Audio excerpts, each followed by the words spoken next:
Who will represent Tennessee in Atlanta next week at SEC Media Days? And why is it important for the quarterback to be one of those three? Well, he is. Who are the other two? We'll tell you here on a Wednesday, Locked On Vols. You are Locked On Vols, your daily podcast on the Tennessee Volunteers. Part of the Locked On Podcast Network, your team every day.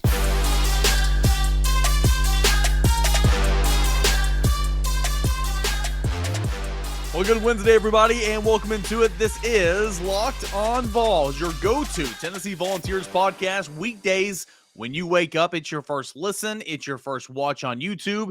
Can't thank you guys enough for coming back and hanging out with me here today, enjoying the interaction in the comment section of these episodes on YouTube, so keep that up there.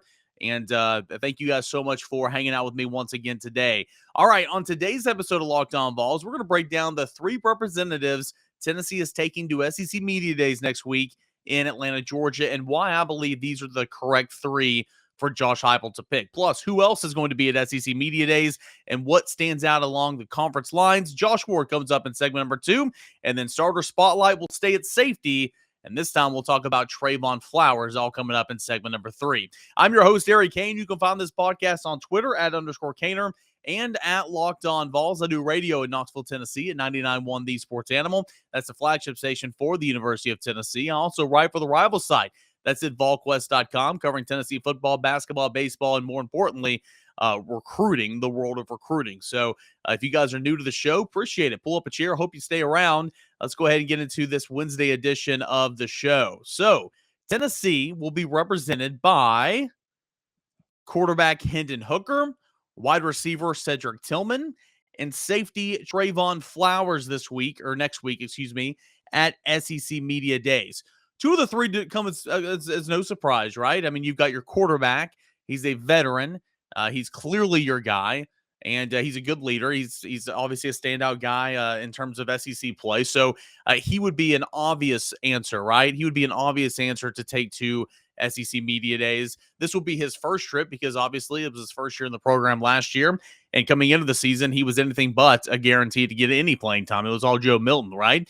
Wide receiver Cedric Tillman, who's your biggest playmaker on the offensive end, if you take Hooker out of the equation. A guy that is now a fourth-year player in the program. Really hadn't done anything up until last year and then broke out, was one of the best wide receivers in the Southeastern Conference, has been considered an all-SEC preseason pick by pretty much every plotted out there, and is even getting some All-American love coming into the season.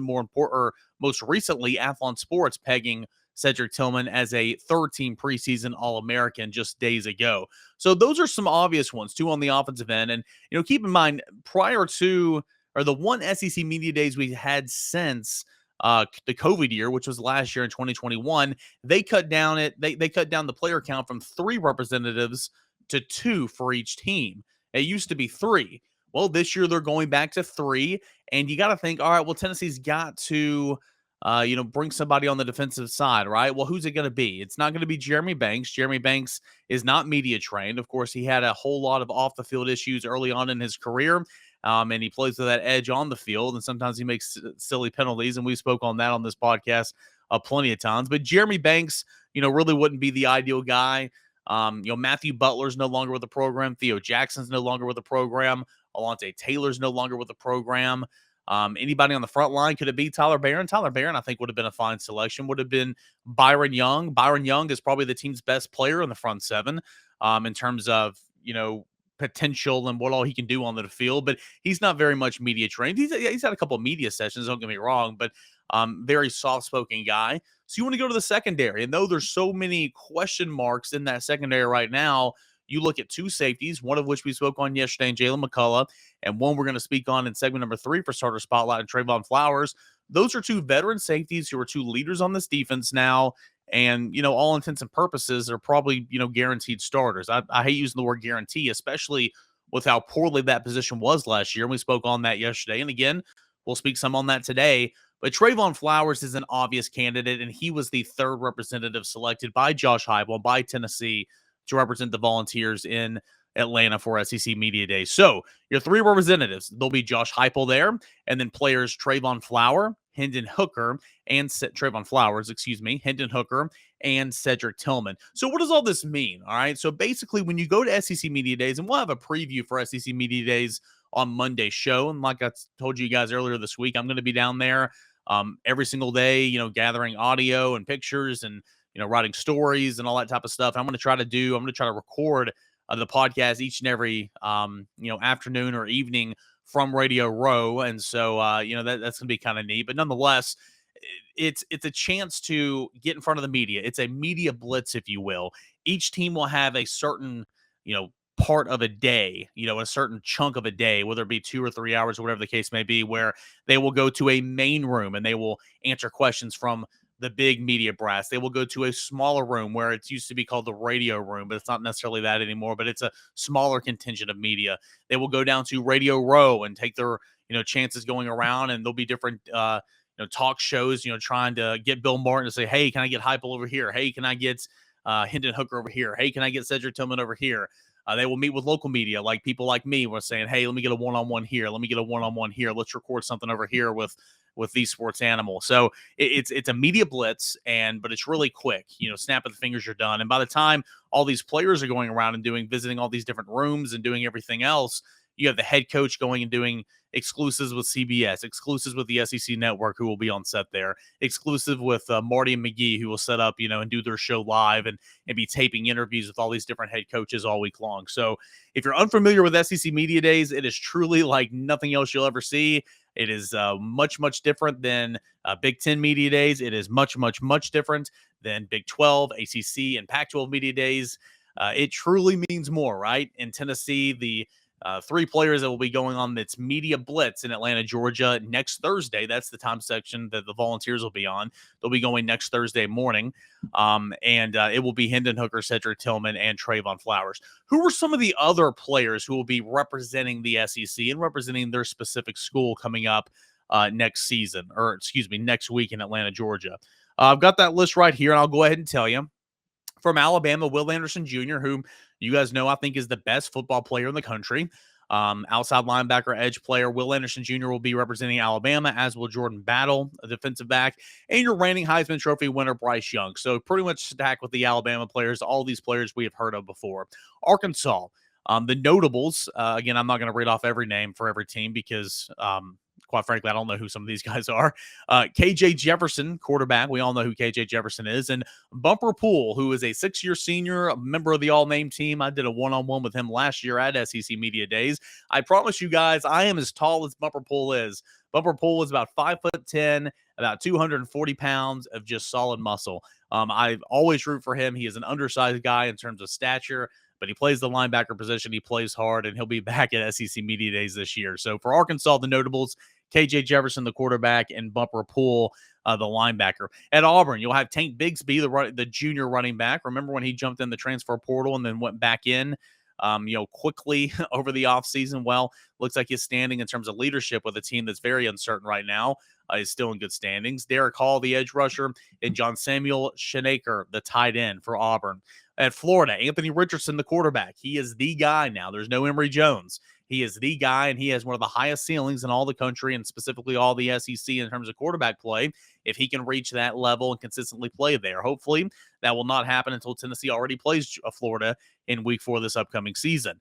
Ventrell Miller, the linebacker, is the other notable for Florida. Anthony Richardson and Ventrell Miller. At Georgia, you'll have Stetson Bennett, not the Heisman Trophy winner, goodness gracious, the national championship winning quarterback, rather. You'll have Nolan Smith, who is one of the best defensive players in the entire country at linebacker. Those are the notables there. At Kentucky, Will Levis will be the quarterback, will be a representative for Kentucky, as will DeAndre Square, an inside linebacker, and Kenneth Horsey, a guard. LSU will bring on B.J. Ojulari, former Tennessee commit way back in the day, one of the better edge rushers in the conference. Mike Jones, the junior linebacker, and Jack Beach, a wide receiver. Ole Miss will be sending 2 seniors and a junior, Cedric Johnson, a defensive end, Jonathan Mingo, a wide receiver, and Nick Broker, an offensive lineman. Mississippi State will be sending a pair of graduate seniors and Jaden Crumedy, a defensive tackle, Nathaniel Watson, a linebacker, and Austin Williams, a wide receiver. Missouri, and again, I can't name you anybody on Missouri's team right now because, well, that team is so insignificant and all their best players are pretty much have left. But Missouri is sending wide receiver, graduate senior Barrett Bannister. I do remember him from when Tennessee played him.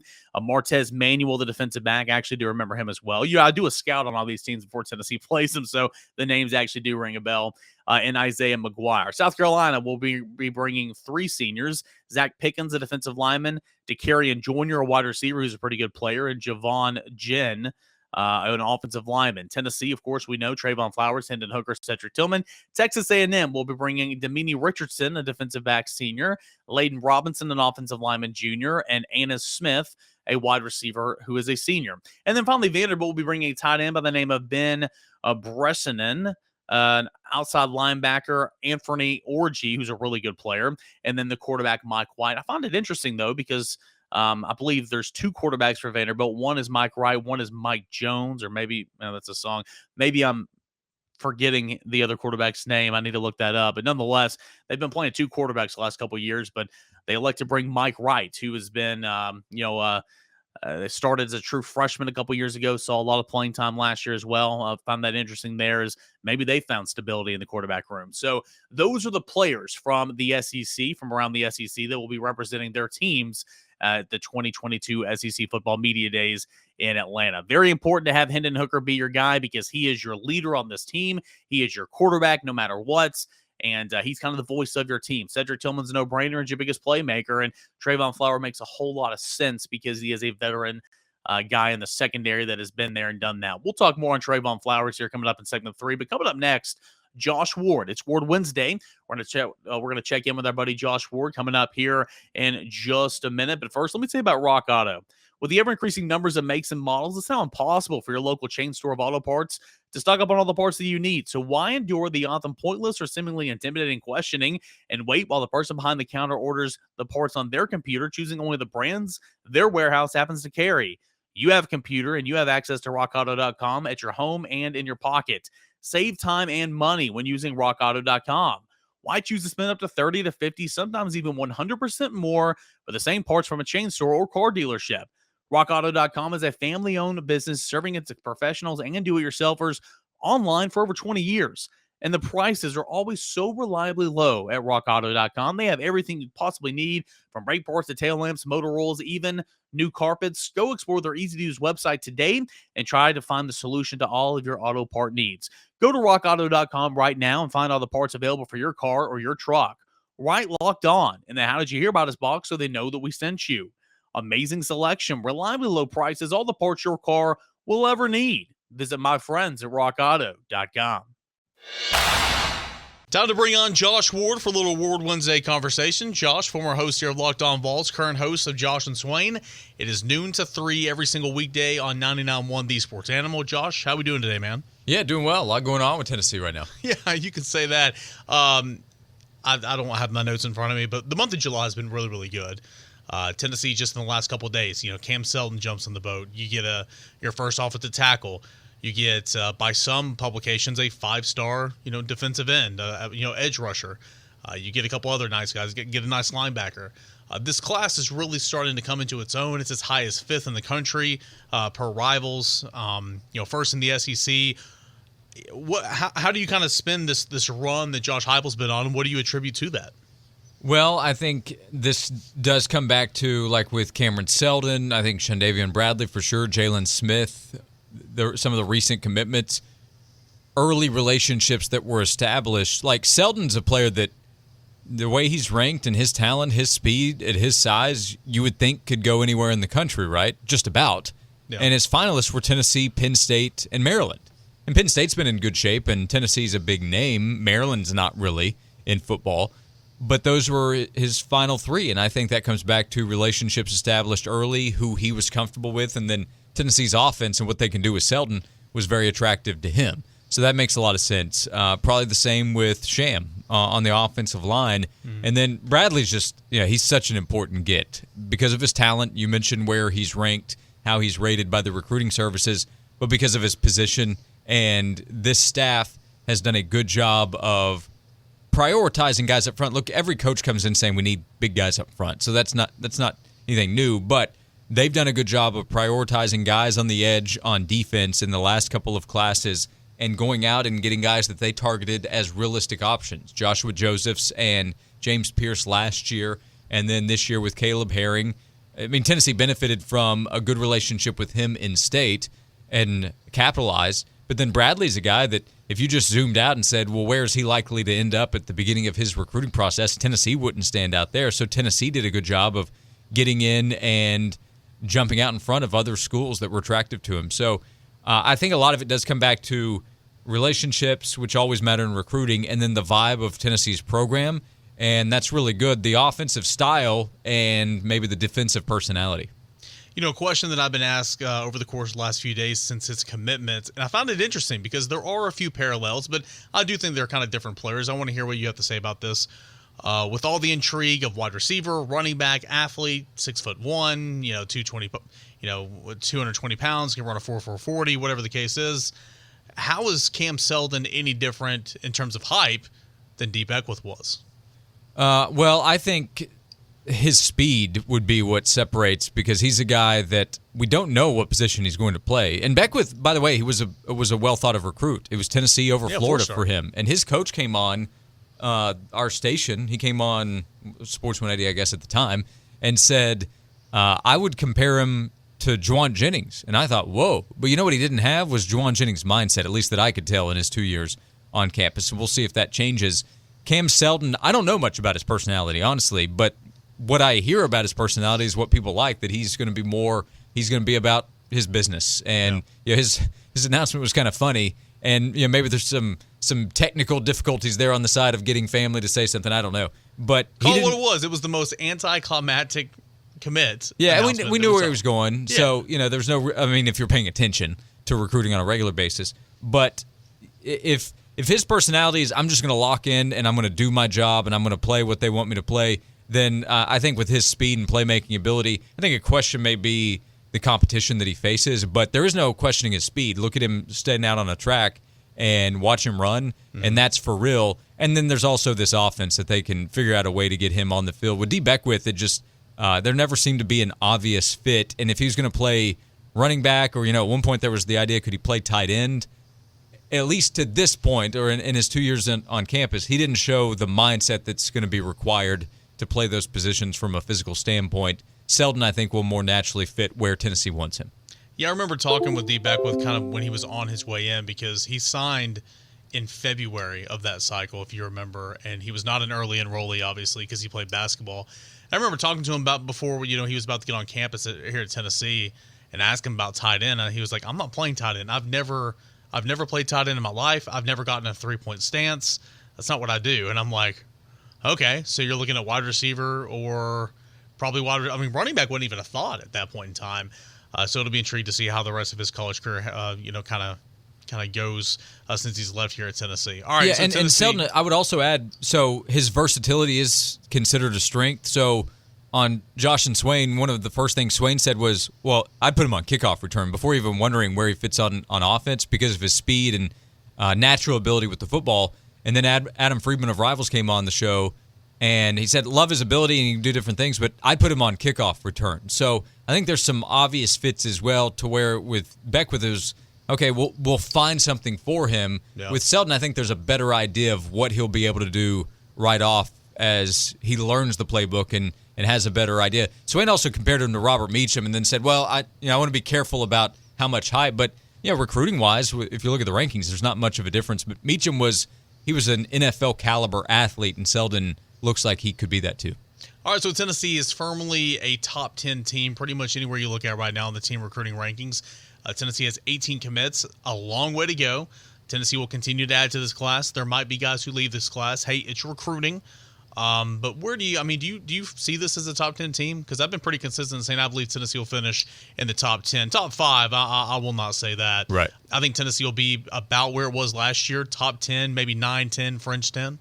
Yeah, I think this class will be better than last year. I do believe that, because I think they're already in a better position. And now with a class it's not full, but at 18, you're closer to being at that number, so you can probably be more selective. And results in the field are absolutely going to matter here with how things can finish up. But I think this class will be better than last year. Top 5 is too big of an ask right now for me. In June and July, I always caution, don't be too excited about where you are if you've added a bunch of commitments like Tennessee has, and don't overreact negatively if you don't have that many commitments and you're saying, how come we're so far behind where some of the other schools are? Well, a lot of it is a numbers game. So Tennessee right now is at the top of the SEC or close to it, right? And right around top 5 to 10, depending on where you look, as you mentioned. But if you go by average player ranking, well, then Tennessee's going to drop down the list because Georgia's going to get more players and Alabama's going to add more players. A&M has a long way to go with its class. So A&M is 55th in the country right now per Rivals. You think that's where they're going to finish? No.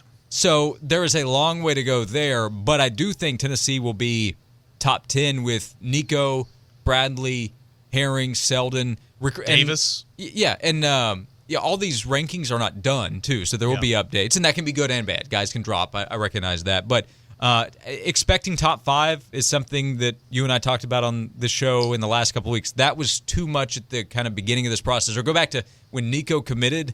I think it was easy to think, oh, we're going to be top 5. That means you kind of got to hit on every big player you're going after. You have to get Carnell. You have to get Francis. You have to get Bradley. And they've gotten some of those guys, but they're not going to get all of them, and that's not realistic. But to be top 10, that's better than they were a year ago, and that puts Tennessee on track to be better than they've been the last few years. Speaking with Josh Ward here, host of Josh and Swain on 99.1 The Sports Animal. Tennessee, of course, will be looking out for the commits of Nathan Laycock and Stanton Ramel. Those are believed to be the next 2 guys who will announce. Tennessee firmly in the conversation for both of those 2. Just have to see exactly when that will be, as they have not officially put out announcement dates. Last thing, Josh, SEC Media Days next week. Expecting any type of fireworks, any dominoes to fall, maybe conference realignment discussion, maybe future scheduling, any breaking news in terms of Tennessee. What are you expecting from SEC Media Days? Will Nick Saban and Jimbo Fisher get along? Will they talk? What are you expecting next week? Yeah, well, to start out, I would say go back to last year, different verse, same as the first. It'll be realignment. Last year is when the Oklahoma and Texas news came out. Still, one of the things that makes me laugh is you're at Media Days, so it's an event where Greg Sankey and people representing the SEC are supposed to talk to the media, and then the Houston Chronicle has the report about Texas and Oklahoma, and it's a bunch of no comments at SEC Media Days talking about the conference. So that was beautiful. That was classic. This year, I think it will be about what could happen next, and you're probably going to get either, I don't know about no comments this time, but vague responses that are not going to really tell us anything. Beyond that, more NIL talk, maybe a little bit of Nick Jimbo, but I'm guessing that at the spring meetings that was kind of wrapped up there in that conversation. It'll come up again, but I think NIL will be a big part of it, and just kind of big picture college football topics. I hope we get some football in, though, because I've always viewed the media days as not the end of talking season during the summer, but it's time to really buckle down and start talking about what can happen on the football field. And that's another thing where sometimes the coaches and players don't even want to talk about that. But I do hope we get more football on the field. What's going to happen? Is this A&M's year? Is Tennessee ready to climb up to number 2 and be at least the top challenger to Georgia? You have a new coach at Florida, new coach at LSU. How does that affect things on the field? That's of interest to Tennessee fans. So I think next week should create a lot of interesting topics. There is always fun to be had on 99.1 The Sports Animal, noon to 3 on weekdays. What's coming up on Josh and Swain later this week? Yeah, we've tried to dive in recently to personnel. So we talked about our top 10 offensive and defensive players last week. You and I brought that up on the show. And then now some of the guys that could break out, some of the risers. That's part of the topic, along with what's happening with Tennessee football recruiting. So there's a lot going on ahead of next week's Media Days. Josh Ward, host of Josh and Swain, thanks so much, buddy. You got it. Thank you.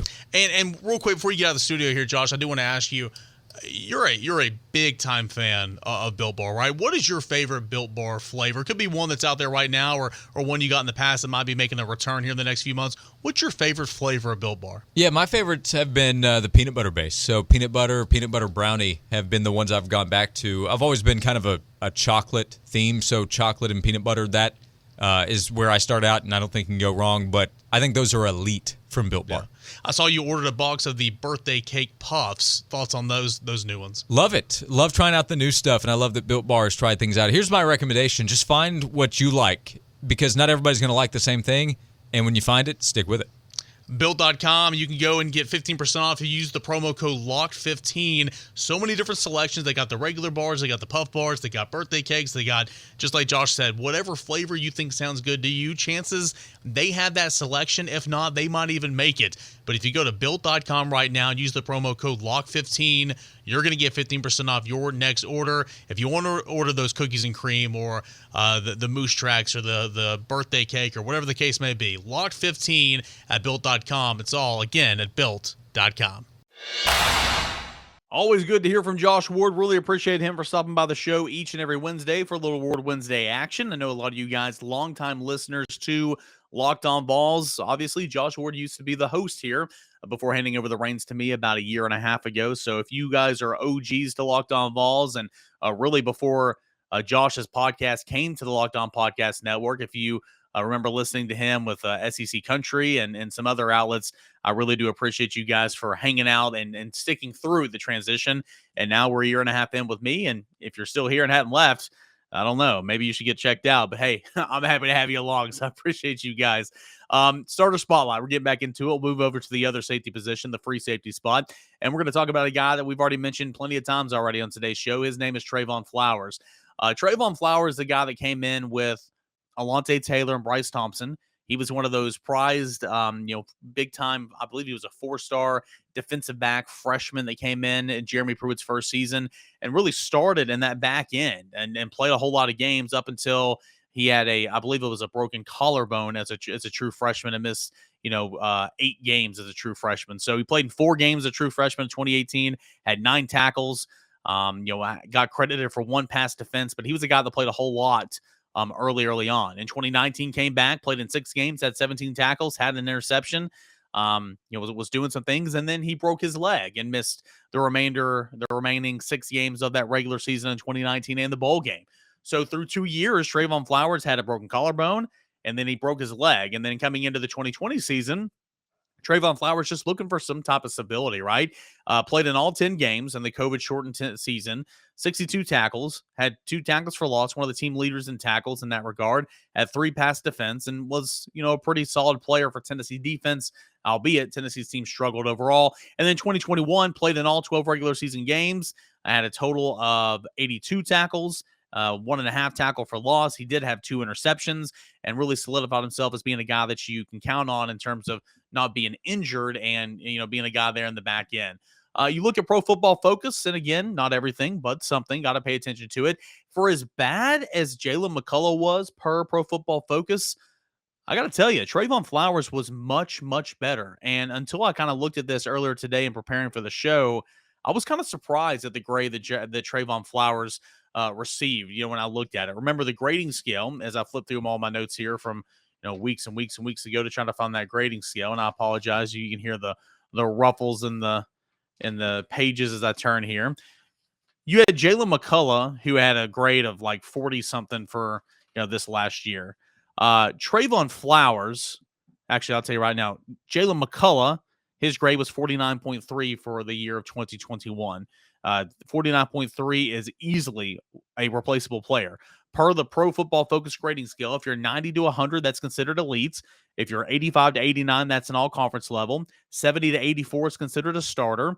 60 to 69 is considered a backup. And then 59 and below is considered a replaceable player. So per that grading scale, as we spoke on yesterday, Jalen McCullough's grade, season grade per Pro Football Focus of 49.3, well below what should be a replaceable player. But Trevon Flowers, it's interesting. Trevon Flowers, I didn't realize his grade is really, really not that bad. 67.1% was his overall grade for the season of 2021. That is firmly considered a backup. Well, it's really towards the top half of that backup column. But still, all things considered, how bad that safety position was, 67.1% for Trevon Flowers, a lot better than what I thought originally. Trevon Flowers graded out at a 68.8 in terms of rush defense in 2021, 69.9% in terms of tackling, 58.5% in terms of pass rush, 65.2% in terms of coverage. He finished the season per this plotted in terms of statistics with 63 tackles, 19 assisted tackles, 13 missed tackles. He had a 13.7 missed tackle percentage.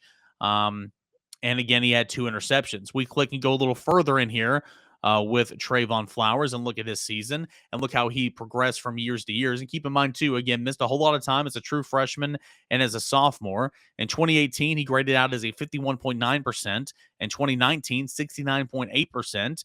In 2020, 67%. And in 2021, a 67.1%. So he's been pretty consistent when playing on the football field in terms of how Pro Football Focus views him. He hasn't taken he took a major step up from 2018 to 2019 from a true freshman to a sophomore. But since then, he hadn't really gotten a whole lot better, hadn't got a whole lot worse. So it could always be worse, but you want to continue to try to get better and better. You look at his overall grading, grading perspective in terms of game by game. He has high points on the season, a 77.2% grade against Purdue in a game that was just really, really awful all the way around when you think about it. And nonetheless, he was one of the bright spots for Tennessee in terms of his overall grade in that game, 77.2%. He had a 71.7% against Ole Miss, a 75.4% against South Carolina. He had a 73.9% in the season opener against Bowling Green. Low points on the season, 37.7% at Alabama. At Alabama, where you played 92 snaps, he graded out at 37.7% in that football game, which was not good whatsoever. Other low points on the season against Pittsburgh, graded out at 50.1%. He graded at 55.6% against South Carolina, 59.3% against Georgia. But nonetheless, he was stable back there in the back end. Still not as bad as Jalen McCullough, in my opinion, in terms of being slow, but still about a step too slow for my liking. You just needed more from the safety position altogether. And it wasn't just Jalen McCullough. It was Trevon Flowers at points and times as well. So overall, in terms of the grades, not horrible. He has taken a big-time leadership step in the spring of 2022 per Willie Martinez, per Tim Banks, per Josh Heupel. Both Jalen McCullough and Trevon Flowers say, hey, this is our defense now. No Theo Jackson, no Matthew Butler, no Alontae Taylor. Bryce Thompson's 2 years gone. This is our defense now. There's a lot of uncertainty. There's a whole lot of competition in the secondary right now. But if I'm Trevon Flowers and Jalen McCullough, I'm saying, hey, these are our safety spots. We need to be pushed a little bit, but these are our 2 spots, and we'll see how the rest of the cards fall around us. So we'll have to see if that is exactly what happens. But nonetheless, Trevon Flowers announced on social media, did this whole big thing about him coming back. I thought it was a little overkill because, let's be honest, he is not an all-conference player. And really, what were his choices if he didn't want to, what were his football choices if he was not going to come back to Tennessee after last year? There were none. So we'll see what happens. And technically, Trevon Flowers could play a whole nother year because you could take a redshirt year in 2018 because he played in 4 games. A redshirt freshman season in 19, redshirt sophomore season in 2020, redshirt junior season in 2021. Could do a redshirt senior season this year, and then can do a COVID year. He technically could be, if my understanding is correct, a 6-year player in 2023 if he wanted to. But we will have to see. But Tennessee, it's good that they have veteran safeties in the back end. Can he and Jalen McCullough elevate their game? We will have to see. Can Jalen McCullough improve on that Pro Football Focus grade? Can he get up in the 70s? Can he get up in the 75s towards the 80s of being a better player? Can he take a Theo Jackson-like step from one offseason to the next? Remember, guys, everybody had given up on Theo Jackson heading into last season, your boy included. It's possible to get that much better by putting in the work off the field and seeing it transition, on the field because of work in the weight room, work in the film room and stuff to that regard. So Trevon Flowers, your starter spotlight, that's over with today. We will go to the star position tomorrow. One of the biggest question marks heading into the season. We'll have fun discussing who some possibilities could be there and who I'm pegging to be, or who I'm penciling in to be the starter at the star position, the nickelback spot that is coming up on tomorrow's show. Guys, thanks so much, as always, for making Locked On Vols your first listen, your first watch each and every day. Now make your second listen, your second watch, Locked On SEC with Chris Gordy. Chris Gordy takes you around the SEC in 30 minutes or less each and every day. Make Locked On SEC your second listen, and be sure to subscribe to him next week. He'll be down there at Atlanta with me, and he'll be getting some great interviews. So if you're a fan of the SEC, subscribe and follow Locked On SEC. Make that your second listen behind Locked On Vols, your first listen each and every day. Guys, thanks so much. Really, really do appreciate it. Hey, let's do it again tomorrow, same time, same place. Don't forget to rate, review, subscribe, and follow. Please throw me some 5 stars on Apple Podcasts. Leave me a positive review. Comment in the YouTube section on YouTube. Give me a thumbs up. Give me a heart. All those things help in the algorithms. Tell your friends. Tell your families if you are a big Tennessee football fan about the show. Thank you so much. We'll do it again tomorrow. Until then, enjoy the rest of your Wednesday, everybody.